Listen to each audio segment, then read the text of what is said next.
Ok, donc là, on va maintenant parler de la chose suivante, c'est-à-dire les...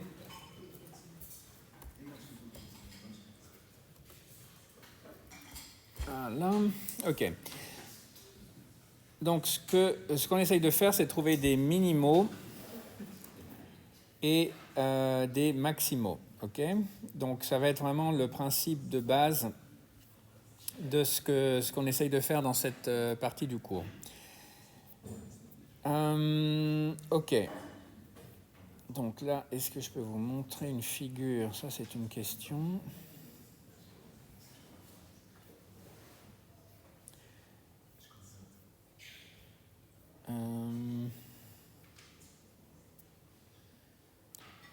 Bon, pas pour l'instant. On fera ça après.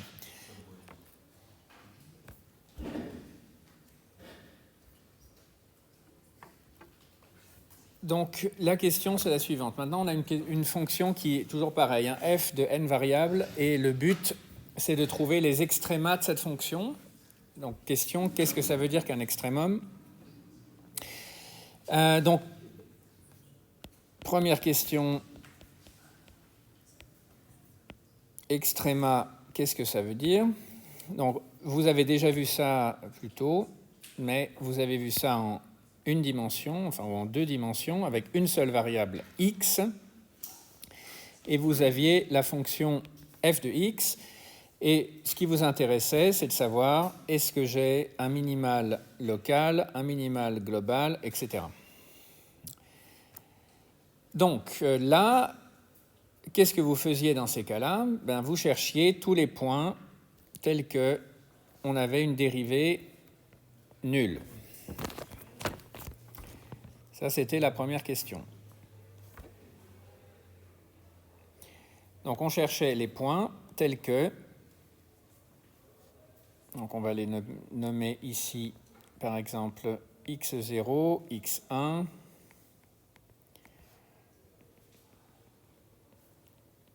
x2, x3, x4, x5, x6, et voilà. Et à chacun de ces points, on a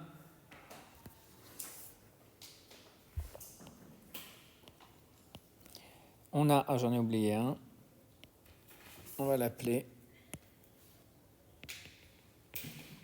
x7, tant pis, il ne sera pas dans l'ordre, tant pis pour lui. Voilà, et donc là, à chaque fois, on a une dérivée nulle, c'est-à-dire que la tangente à la courbe est nulle. Et de pente nulle, pardon. Voilà, donc ça c'est déjà la définition d'un point critique. Donc un point critique, enfin c'est presque la définition, est une valeur x de df. df, c'est l'ensemble de définitions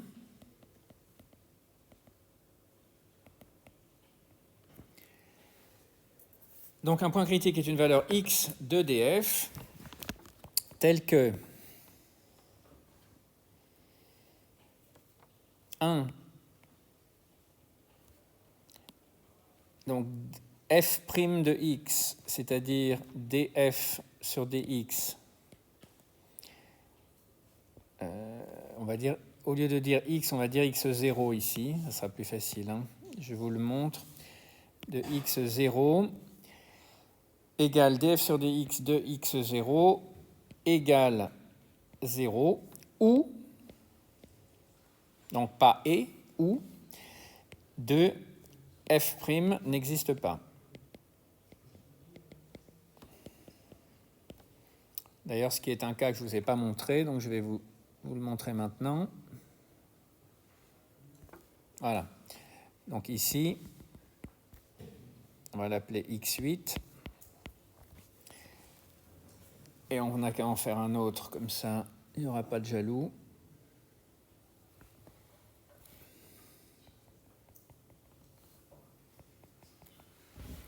Voilà, celui-là, on va l'appeler x9. Là, la dérivée n'existe pas. Et on aurait pu même en trouver un type différent, mais on le fera plus tard, où la dérivée existe à droite, mais n'est pas la même qu'à gauche. Donc ça peut être aussi intéressant. Donc, soit la dérivée n'existe pas, donc par exemple x8, x9, soit la dérivée est nulle, par exemple x0, x7 sont des cas où la dérivée est nulle.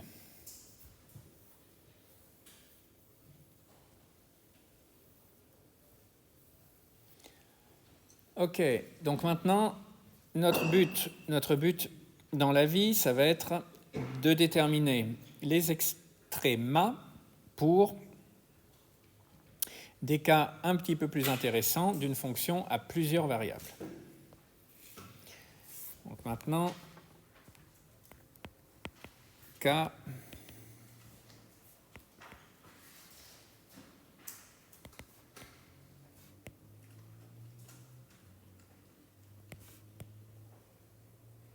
donc on ne parle que de fonctions réelles d'une variable réelle. On ne s'amuse pas avec des fonctions complexes, en tout cas pas de C dans C ou de R dans C ou de n'importe quoi d'autre. C'est uniquement ici des cas, disons, les plus simples possibles.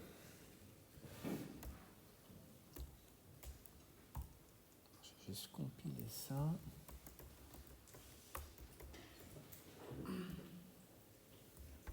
Voilà. Alors.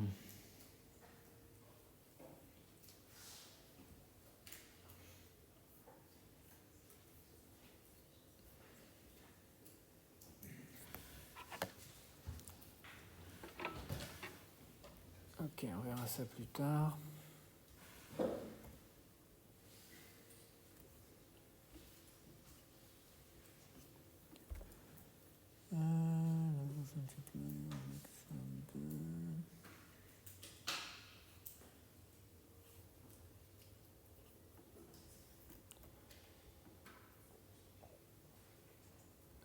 C'est ça, non. Donnez-moi juste une minute.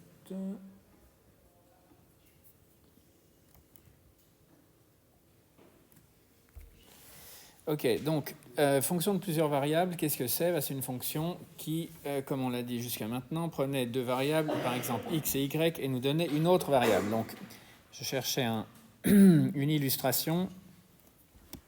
On peut, par exemple, prendre quelque chose qui ressemble un peu à un paraboloïde. Donc, à dessiner ces trucs, c'est pas toujours simple. Donc, on va dire que ça nous fait quelque chose comme ça.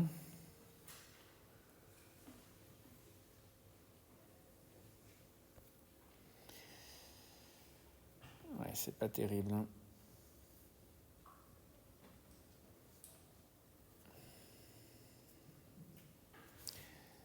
Oh, c'est pas si mal. Bon, donc un peu comme un filet qui aurait été tendu, hein, vous voyez un peu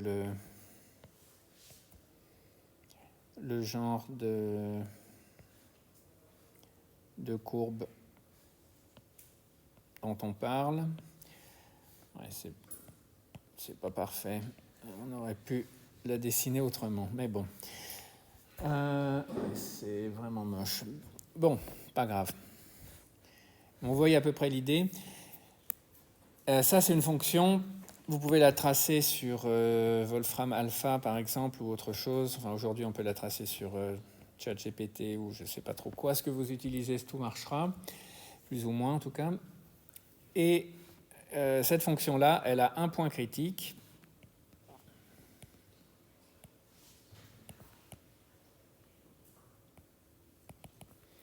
Et le point critique, il est en 0, 0.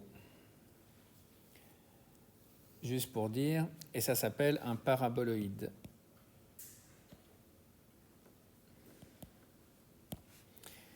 Voilà. Et il se trouve que ce point critique, c'est un minimum local. Ok, bon, tout ça, ça ne vous dit pas grand-chose, parce que dans le cas général, ce n'est pas exactement aussi simple. Donc, si on imagine maintenant à quoi ressemble le cas général, vous allez avoir différentes possibilités. D'ailleurs, que je vais devoir dessiner différemment. On recommence. Donc, hop, hop.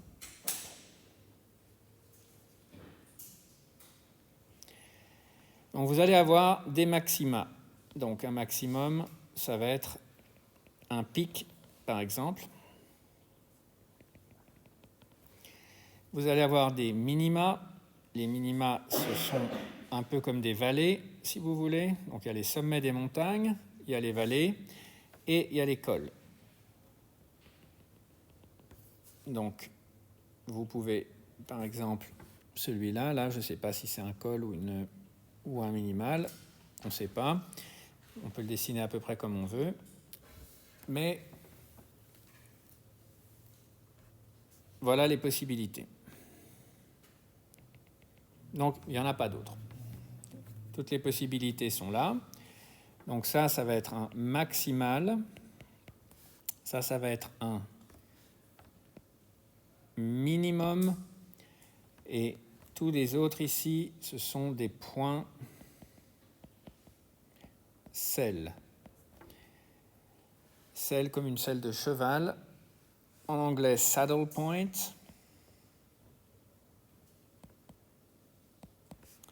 Et en allemand, Sattelpunkt. Et c'est tout la même chose. OK ? Donc, maintenant, notre but là-dedans, c'est comment est-ce qu'on fait pour calculer savoir si ce truc-là, c'est un minimum, un maximum ou un point selle. Aussi, juste un petit, c'est pas un détail, mais c'est encore une digression. Je vais essayer de faire moins d'une demi-heure cette fois.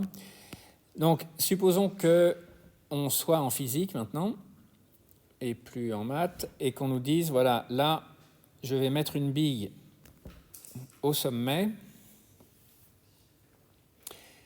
Est-ce que la bille est en équilibre stable ou en équilibre instable ? Instable. Et maintenant, si je la mets ici, elle est en équilibre stable. Et maintenant, si je la mets ici, ou là, est-ce que quelqu'un peut me dire dans quel état d'équilibre elle est ?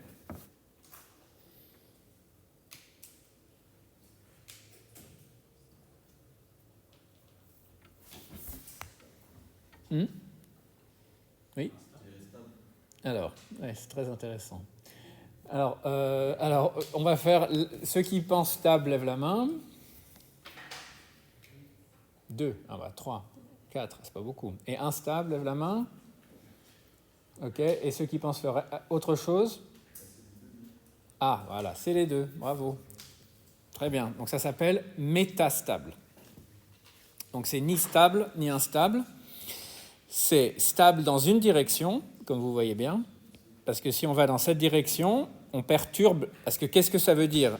Un équilibre stable, c'est un équilibre si on le perturbe, donc on lui fait un petit pouc à la bille, elle doit revenir où elle était. Donc un bol, par exemple, on met un raisin dedans, il fait comme ça,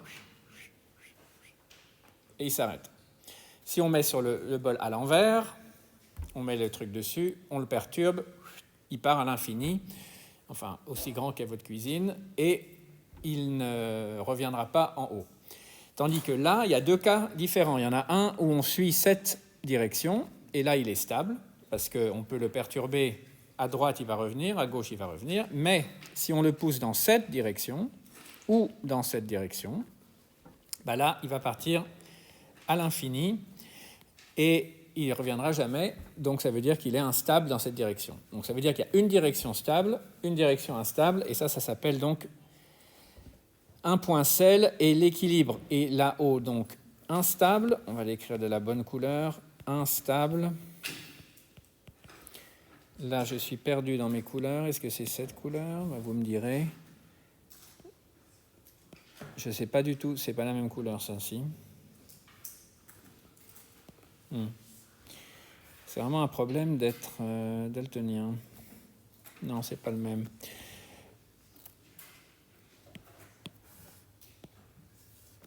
Stable. Oui, c'est mieux ça, non? Stable, et ici, c'est donc métastable.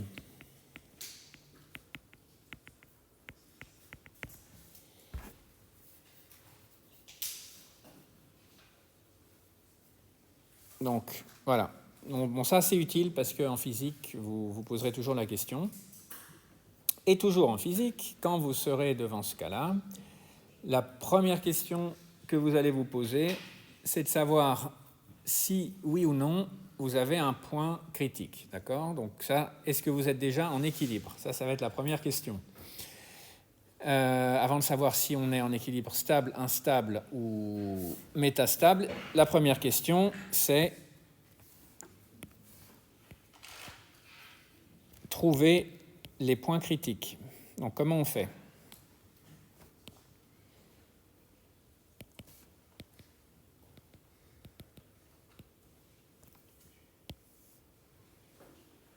C'est-à-dire trouver les couples X et Y tels que... Alors, tels que quoi? Alors, ça va être ça la définition. On a un point critique quand le déterminant de la matrice suivante, donc est-ce que quelqu'un n'a pas entendu parler du mot matrice? Bon, c'est un tableau, on s'en fiche d'ailleurs. fxx, fxy, fyx, fyy. Ne vous inquiétez pas, je vais définir ça.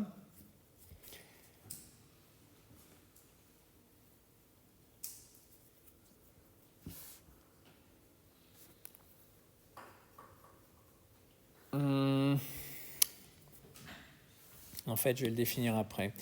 Donc, je vais juste bouger ça un peu après, désolé. Une fois n'est pas coutume.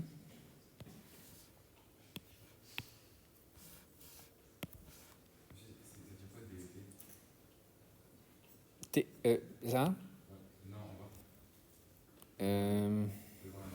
ça là? Ok. Je vais définir. Ok, donc je crois que je vais définir. Je vais faire différemment. Ok. Oui, c'est ça. Donc, on va faire ça différemment. Donc déjà, premièrement, pour avoir un point critique, il va nous falloir que la dérivée... Ok, je vais faire autrement, désolé. Je crois que j'ai voulu sauter trop d'étapes, donc on va juste faire les choses progressivement. On va définir dérivée partielle d de f sur dx carré. On va l'écrire fxx. d de f sur dy carré, on va l'écrire fyy. d de f sur dx, dy, toutes les dérivées partielles, égale fxy. Et finalement, d de f sur dy, dx égale fyx. OK. Donc, maintenant, ça, on dégage pour l'instant. Maintenant, la question, ça va être quand est-ce qu'on a un point critique. Donc, on a un point critique, donc xy plutôt est un point critique. On va appeler plutôt x0, y0 est un point critique.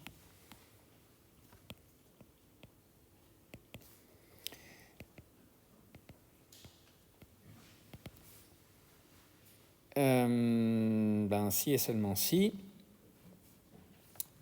la dérivée partielle de f par rapport à x en x0, y0 égale la dérivée partielle de f par rapport à y en x0, y0 égale 0.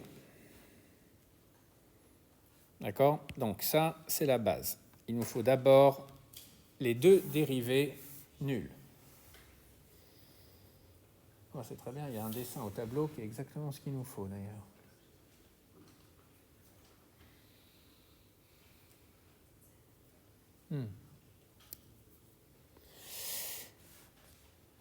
Ok, bon, ça déjà c'est la première chose. Qu'est-ce qu'un point critique? C'est ça, c'est un point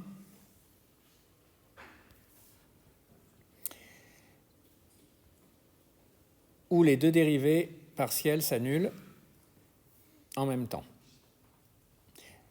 Ou alors, mais ça on n'en parle pas trop, un point où la dérivée n'est pas définie. D'accord? Et pour l'instant, on va supposer que, on va le supposer ici d'ailleurs, supposons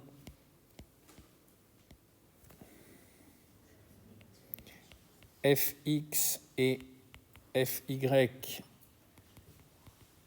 définis partout sur le domaine de définition de fonction f. OK? Donc, maintenant, on veut savoir, est-ce qu'on va avoir un minimum local ou est-ce qu'on va avoir un maximum local ou quoi? Donc, d'abord, premièrement, on va faire une autre définition. Je crois qu'il faut prendre les choses progressivement et pas à pas. On va appeler H la matrice hessienne.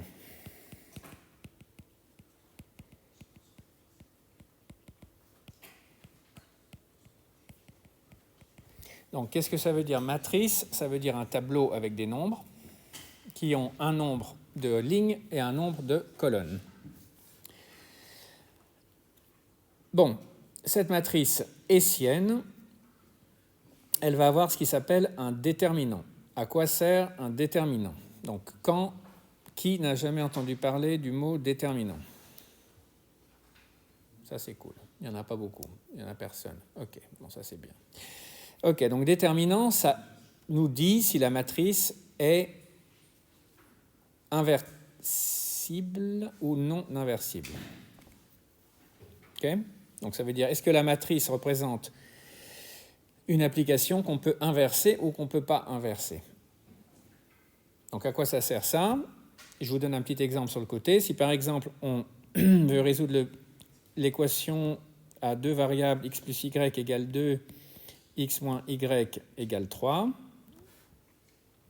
et qu'on ne sait pas si il va y avoir une solution unique, pas de solution, etc., on peut calculer le déterminant de cette chose. Donc là, c'est 1, 1, 1, moins 1.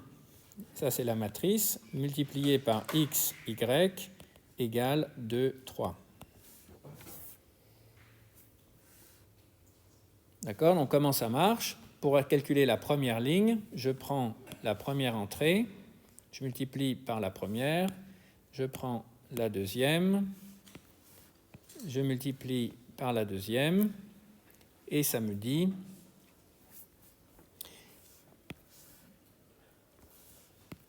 x, donc 1 fois x, plus 1 fois y égale 2. Et pareil là, 1 fois x moins 1 fois y égale 3. Donc ça, c'est la multiplication d'une matrice par un vecteur. On prend la ligne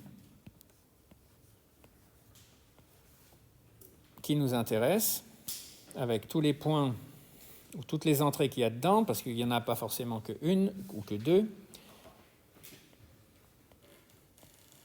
et on les multiplie 1 à 1. Ça veut dire qu'on prend le premier 2, 3, 4, 5, 1, 2, 3, 4, 5. On prend le premier avec le premier, le deuxième avec le deuxième, etc. le troisième avec le troisième, le quatrième avec le quatrième, le cinquième avec le cinquième. Vous voyez ce que ça fait. Et après, vous additionnez tous les produits. D'accord? Donc ça va faire 1 fois 1 plus 2 fois 2 plus 3 fois 3 plus 4 fois 4 plus 5 fois 5. Et ça va nous donner la valeur ici.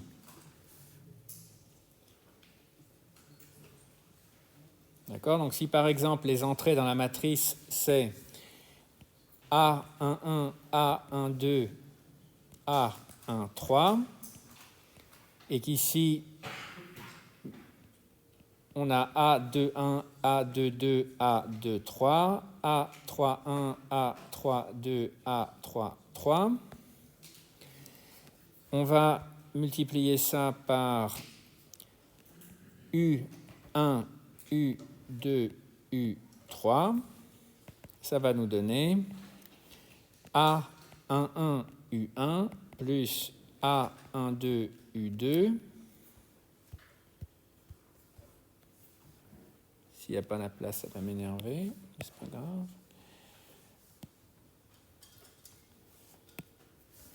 Plus A13, U3. Deuxième ligne, A21, U1 plus A22, U2 plus A23, U3. Troisième ligne, A31, U1 plus A32, U2 plus A33, U3.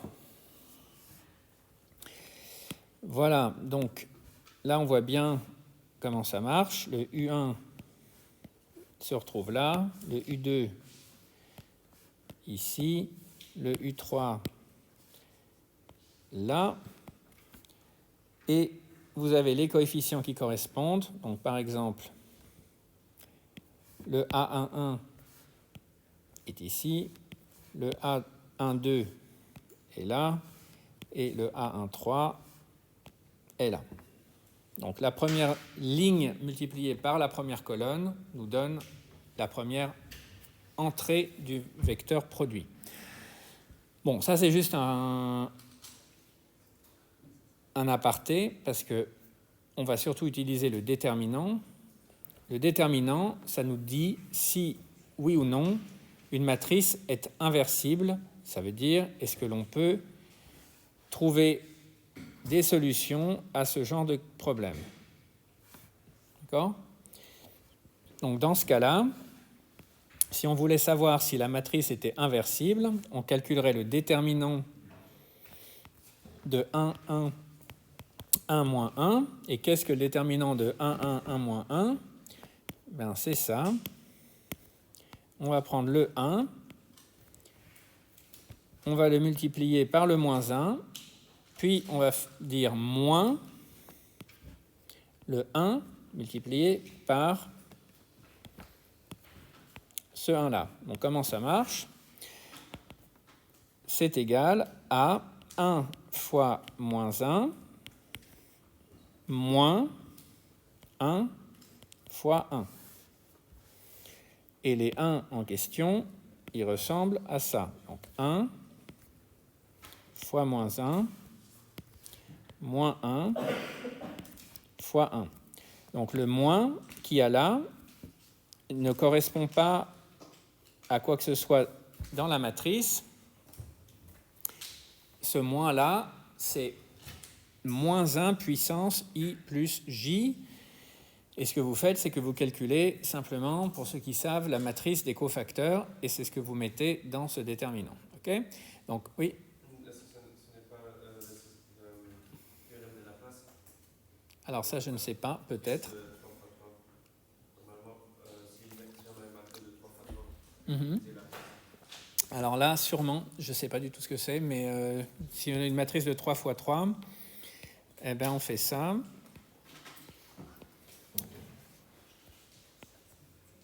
Donc, on se met ici, et la question, c'est de savoir si on va mettre un plus ou un moins devant le cofacteur. Donc, ce qu'on fait, c'est qu'on fait plus, moins, plus, moins, plus, moins, plus, moins, plus. Et ensuite, on regarde Est-ce qu'il y a des pointillés quelque part? Apparemment pas. On regarde celui-là. Donc on va regarder le déterminant de celui-là, c'est-à-dire ce qu'on vient de faire, et on va multiplier ça, et on va rentrer cette valeur ici, avec un plus devant.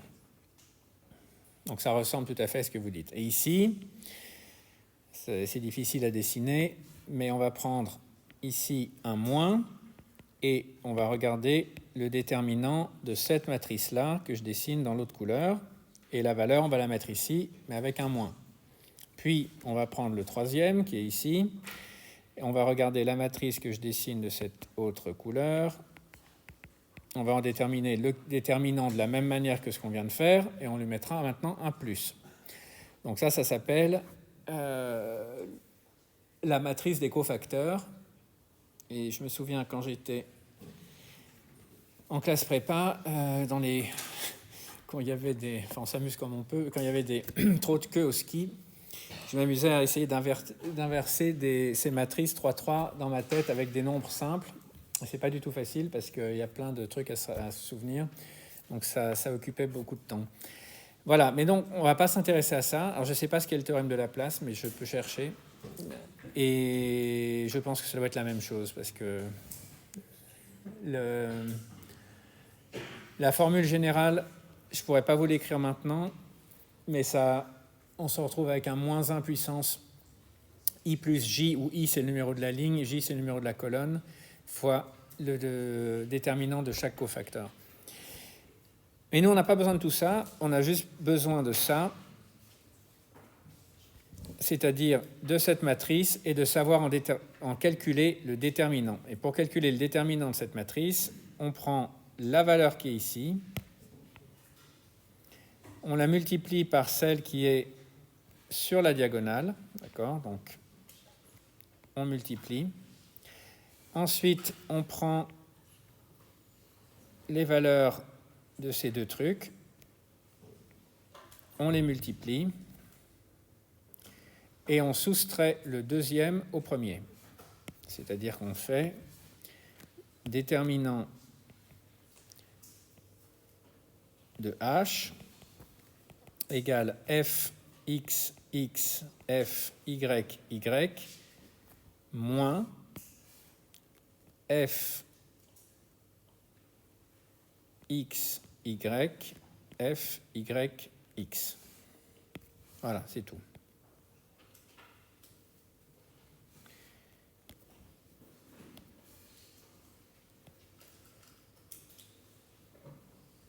Donc, si pour l'instant, ça ne vous parle pas, c'est pas grave. Pour le coup, vous pouvez juste retenir comment on calcule le déterminant. Il n'y a pas grand-chose à apprendre par cœur, mais là, ça c'est quand même utile. C'est difficile à retrouver si on ne sait pas, donc voilà. Voilà, c'est tout. Donc maintenant, il va y avoir différents cas selon la valeur du déterminant. Oui, pardon.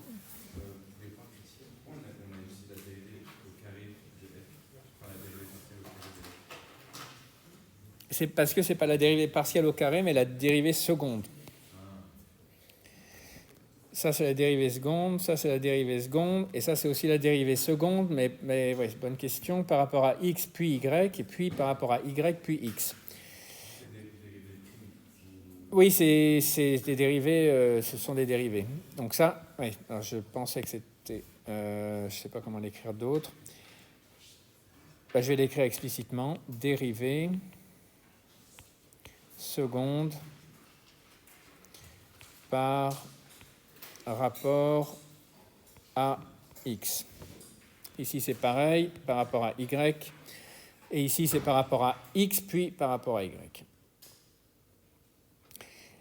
Et il se trouve que pour les fonctions, pas usuelles, mais les fonctions que l'on utilise le plus, c'est-à-dire qui sont suffisamment dérivables, f x y est toujours égal à f y x. Et ça, c'est seulement pour les fonctions suffisamment continues. En général, ça va être vrai. Oui. C'est pas par rapport à x au carré et y au carré. Qu'est-ce que vous voulez dire par rapport à?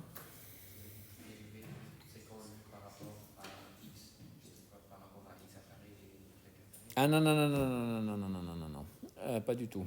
Donc, oui, alors là, ok, donc là, ça m'inquiète. Donc, on va récapituler. Ce qu'il y a écrit là, donc là j'ai eu deux questions intéressantes. La première, c'est est-ce que c'est la... Alors, quand je dis c'est, je parle de ça. Est-ce que cette chose-là, c'est la dérivée de f par rapport à x au carré? C'est-à-dire, on prend la dérivée, puis on le met au carré. Non. D'accord? Si on veut écrire la dérivée de f au carré, c'est df sur dx au carré. OK?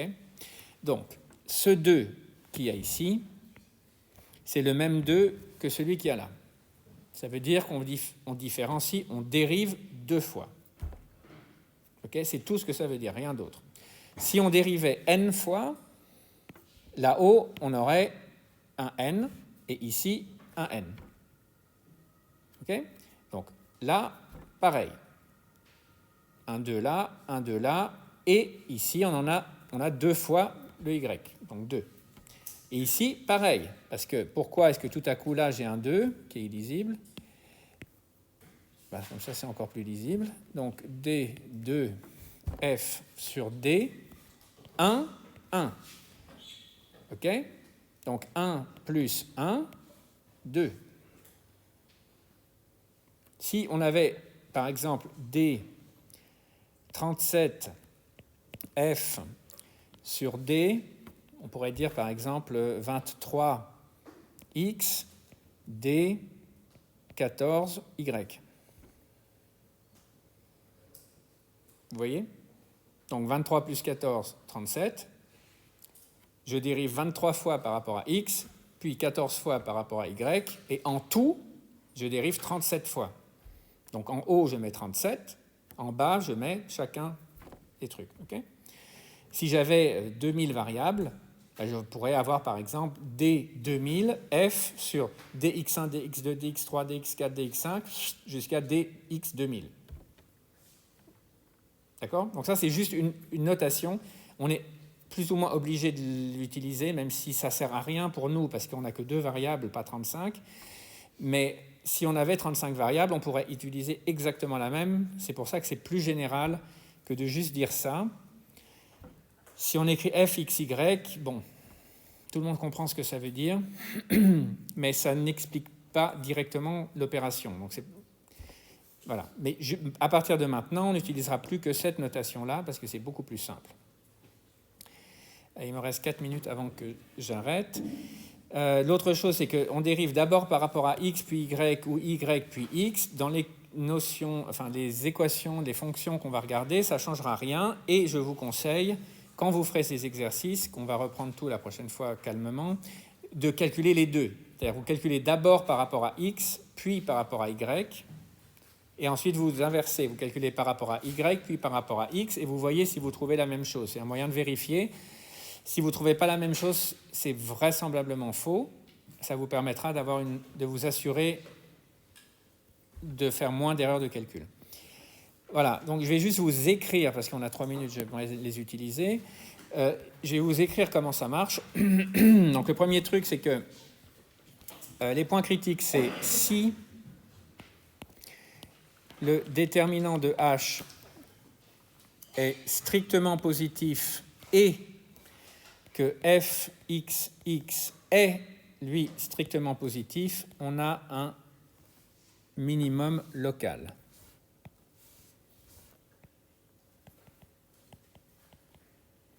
Si le déterminant de h est strictement positif, et f, x, x négatif, on a un maximum local. Et si le déterminant de h est négatif, on a un point cell. Et si le déterminant de h est nul, alors c'est indéterminé et il faut trouver une autre méthode pour vérifier si on a un maximum, un minimum ou un point sel. Et typiquement, on regarde un peu à droite, un peu à gauche et on vérifie si en perturbant la fonction dans la direction x,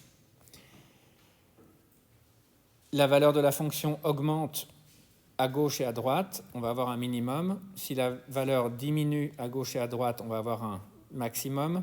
Et si elle augmente dans un sens et dans l'autre, mais diminue dans une autre direction, on aura un point sel. Donc ça va être très à la main, mais on ne fera pas ça parce que ce n'est pas vraiment intéressant. On se cantonnera toujours... on aura des cas indéterminés, mais quand c'est indéterminé, je ne vous demanderai pas de le déterminer à la main, parce que je trouve que c'est ridicule et ça n'a aucun intérêt. Parce qu'avec un ordinateur, c'est fait en 2 minutes, donc il n'y a aucun intérêt à le faire à la main.